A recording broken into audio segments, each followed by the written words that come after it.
First of all, thank you to WMG for the opportunity, also to Lumos for connecting us. It's all about connection, and not just the overt connection of getting to know each other and exchanging data and information, but the inner connection to ourselves. I'll return to speak about that a little bit more in just a moment. I do want to state that I grew up, my career started in the dot-com era as a technologist, a designer, serial entrepreneur, later on as a mentor, educator, higher institutions. And in 25 plus years in the US and San Francisco and Los Angeles area, I never once in any business meeting heard anyone quote the Gita, let alone have an entire presentation on karma yoga. So that's really fantastic, and I think that speaks well, extremely well, to India's future. It may be more gradual in nature, but this gives you the foundation that the West wishes it had. So I also want to say, yes, those were the most boring economical slides I've ever seen. But to see the economics professor respond to the audience by telling them to stay present made it worth it. Back to Rajesh and Shrikara, first time I walked into their presentation, into their meeting, the energy was pungent. We all know what it feels like when we're in a room and somebody walks in and they've had a bad day, they're full of negative energy. We can all feel that. We can feel energy. It's not some woo-woo concept. We can also feel when somebody walks in a lot of positive energy, a lot of woo-hoo and machoism and strength and inspiration. And that's what I felt immediately from WMG. And that's not just talking about values, that's embodying them. And embodying wisdom is really where it's at. 3 stages of wisdom is exposing yourself to information. That's what we're all doing by being here and listening. Second is intellectually understanding, letting it sink in, getting it. But there comes a point where you have to practice it, where it has to become internalized, has to become real. And real is the currency, most potent currency that you can bring to any situation. As leaders especially, because everything trickles down, as we know. But in every personal situation, the realness with which you meet your loved ones when you come home from work, realness with which you go to a job interview or interview somebody else. The biggest breaks of my life came not just from presenting skills, not just from presenting my know-how, my experience, but from my realness, from calling out, hey, you look exhausted. Do you need 5 minutes? It's that realness that makes not just my words go in one ear and go out the other, but it's that realness that makes you be able to pause and say, hey, I love your amazing green flowery dress. Or that incredible piece you look really dapper in. That's not just fashion, that's a welcoming, an acknowledging of the person. When you say welcome to somebody or good morning to somebody, if you're just saying it, it means nothing. If you're saying it from the place of acknowledging their presence, their personality, their energy, it means everything. Essentially, we're all here on this planet to feel seen and heard, and ultimately to feel and see ourselves. So to have people that you work with, both at your level, but also beneath you, that you are welcoming into the day every day. Potent power that will elevate creativity, it'll reduce redundancy, human error, it will cut down on turnover. 50% of our time we spend absent-minded. And the economics professor said, be present.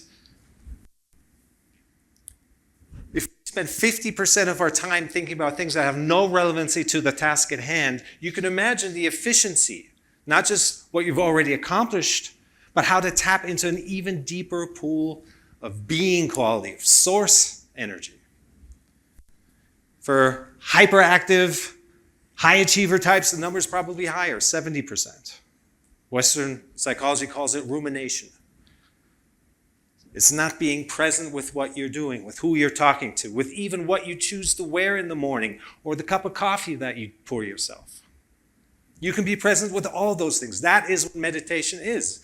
Sometimes I get looks when I say mindfulness and meditation is not about enlightenment. It's about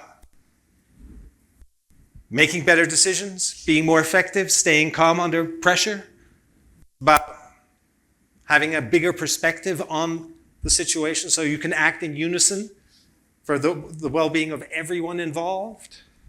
That's what it should really be about. If you're just meditating to get somewhere, then you won't actually get there because you're always trying to get there. It just becomes another goal that you're chasing. And one of the big traps, and I learned the hard way as well, is that when we're always chasing outcomes, we won't get there. That's how energy works.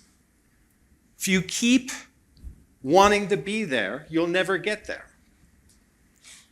You'll get there by wanting to be here.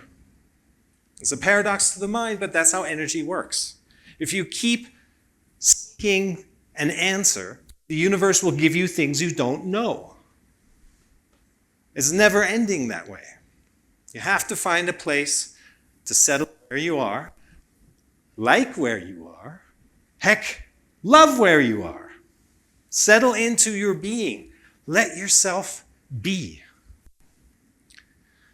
And bring that being quality to everyone around you puts them at ease, takes them out of their masks, and puts them into creation mode, unlimited mode, anything is possible mode.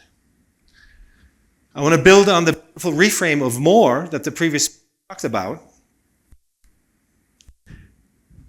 If we imagine more, we can only imagine the more that we can think of, which is limited to who we are right now. An even greater more can be achieved if we go up to the edge of our comfort zones, where we feel uncertainty, where we feel fear. The 7 Spiritual Habits of Success, Deepak Chopra talks about uncertainty being the cusp of creativity, of source. It's a feeling, it's a sensation in your body, this thing of uncertainness. But get comfortable with it.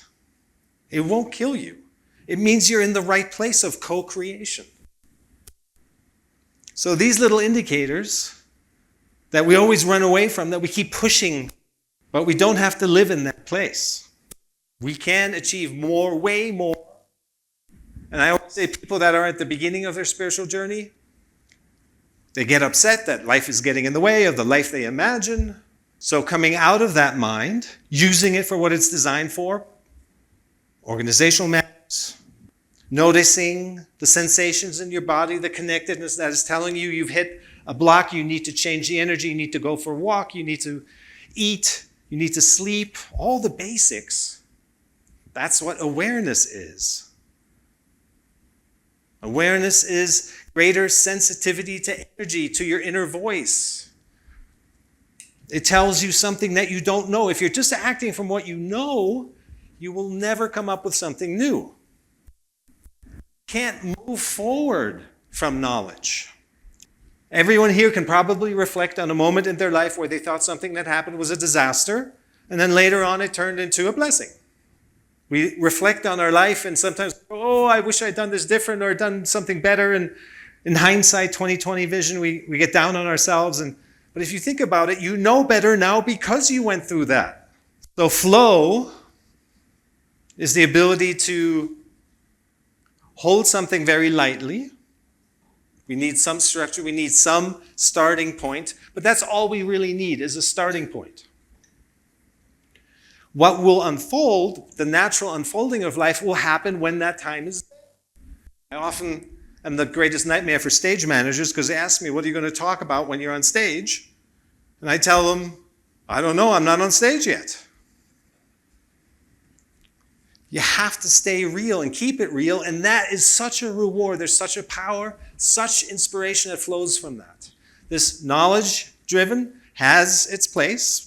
We have experience, we have skills, something that worked in the past. Of course, we're not here to negate that. We bring that into the current situation, the equation, but it plays a very little role. Have to stay open to the flow. And the flow is very obvious. People sometimes ask, How do I know the difference when I'm manifesting and projecting and visualizing and when I'm starting to feel fear and I'm over anticipating? And I say, what does it feel like? When you're in the manifestation mode of, wow, I see myself, I've prepared well, I'm giving my presentation and I'm answering questions and everything's going great, that feels a certain way. The projector doesn't work and thoughts about what if they ask me something I don't know and all that doesn't feel good. Listen to your body. And that requires body connectedness. Embodiment, coming back to my first impression, walking WMG. They embody their values. They convey a deeper learning than just stats, than just more information, more knowing. That it's not just about reaching the mountaintop, it's about the journey. And you could take a helicopter to the top and take pretty much the same pretty pictures. But if you take the hike, you'll be a different person. You will have changed. And that picture from the top will have a different meaning. Everything takes on a different meaning when you do it with awareness, with presence, from a place of connectedness, from a place of awe and wonder, and I couldn't imagine this. Whose life here has gone according to plan? Who here would give their life back if they had a second chance? Also no one. So initially, logically, rationally, why wouldn't you want to live your life? It's never happened according to plan. Well, it's because the challenges deepen us. They are the vehicle through which we get to know ourselves. You'd still just be at the super surface level that you started from when you came in if you didn't have to dig deep. So our challenges make us grow. Even more importantly, they turn into our calling. That's the place where you have authenticity. People come to you. You don't even have to choose that. You don't have to want to be a mentor role model. People will come to you because they see that genuineness in you. That you've not just talking the talk, you've walked the walk. You're real. Again, the currency of real. You bring that currency of real into all your daily situations and your life will change. It will up-level. It's a frequency that is so beyond everything else. I used to build companies brick on brick because I knew that in my head, if I put brick on brick on brick on brick, I would get there. And it worked, but it was really hard. I'd probably have hair today. So there's a way to achieve, yes, but there's a way to allow it to happen. Flow with a greater current and achieve things that you couldn't even imagine you could achieve and make happen. So the balance is, of course, how to work in a competitive environment where you have people who are pulling all-nighters, who are working on a global economic scale. But it all comes back to, in all the different 17 companies I founded, it all came back to the people. Everyone who's as a VC or as an entrepreneur knows that it's not about the idea, it's about the team. Because the idea will change, you'll have to pivot. Legal landscapes, regulatory, other opportunities. And that is a quality that you don't just nurture in the workplace, that's a quality that you nurture in every single moment all day long. Waiting in line at the supermarket while the cashier is held up. Sitting in traffic, waiting at the elevator. Listening to somebody express themselves.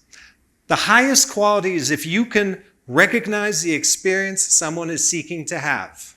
And you're able to tune into what is it that they want from this situation, that they need.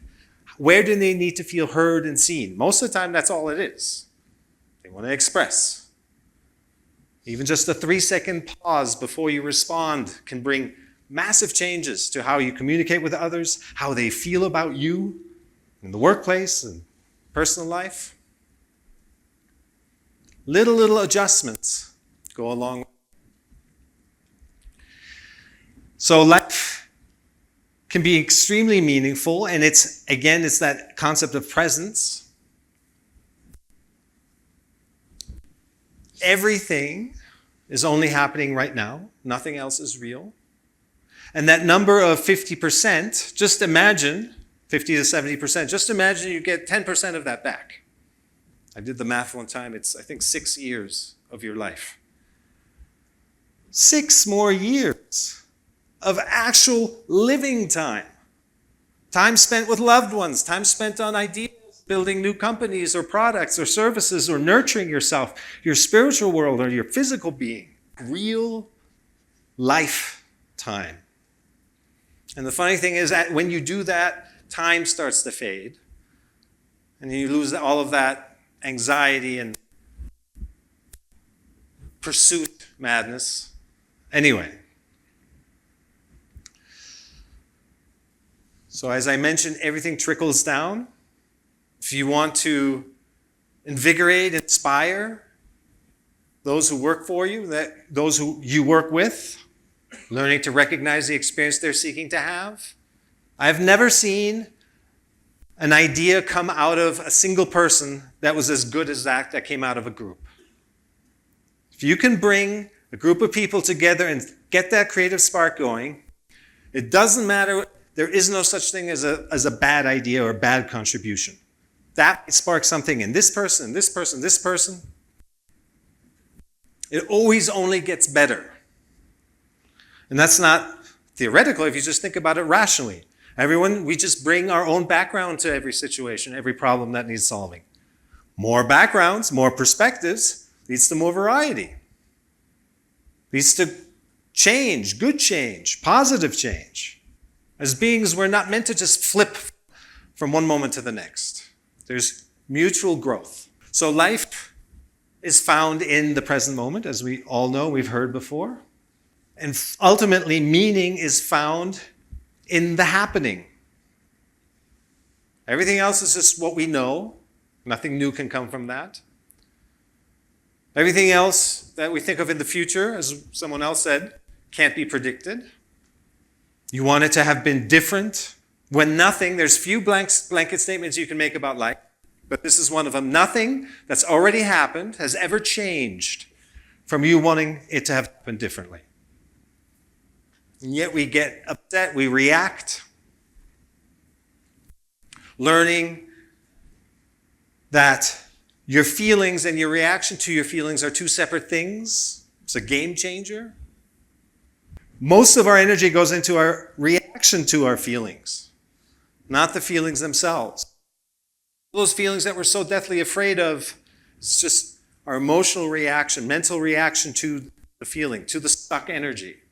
So tremendous power and tremendous inspiration, tremendous innovation, tremendous lust for life can be unlocked with greater presence, greater awareness, greater connection to our body. India is very special in this, in that you have these philosophies and traditions at your root. To try to get a Westerner to connect back to their heart is much harder than to raise Indian excellence that with heart into the head.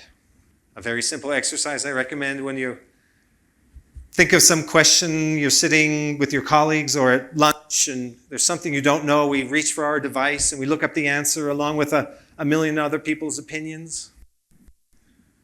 Just resist that for 1 minute. Get used to the feeling of not knowing. That is feeling of connection to source. It's that simple. Yet it's right there. It's so close. It's knocking on our door all day long. And we're trying so hard to get rid of it, to push it away. It's incredible how much effort goes into resisting presence. Resisting ultimately what is God's love that wants to come into us, that wants to co-create with us through each and every one of us in our own unique way. And we try so hard to keep it out. But with just a few tweaks, some small adjustments, the flow comes back. And again, it feels a certain way. The beautiful thing of our design is that when we're in alignment with flow, we get rewarded instantly. It feels good. It feels easy. It feels light. It feels fun. It feels inspiring. It feels magical. And if we're not in alignment, we get punished immediately, instantly. We feel bad, feel down, we get stuck. So it's all right there, the feedback mechanism. Again, the mind thinks we have to accumulate and grab and make things happen, add to ourselves, that somehow will make us whole. When it's the opposite, it's giving. It's being of service that brings you together. The taking creates distance. You can just think about it. Nothing I'm saying is woo-woo. If you just think about it a little extra, one extra step, it's logical. It's all very logical. And we just have to spend some time to remind ourselves. So I applaud you all for being here. And again, thank you so much to WMG. I hope to see many of you at future events. Thank you.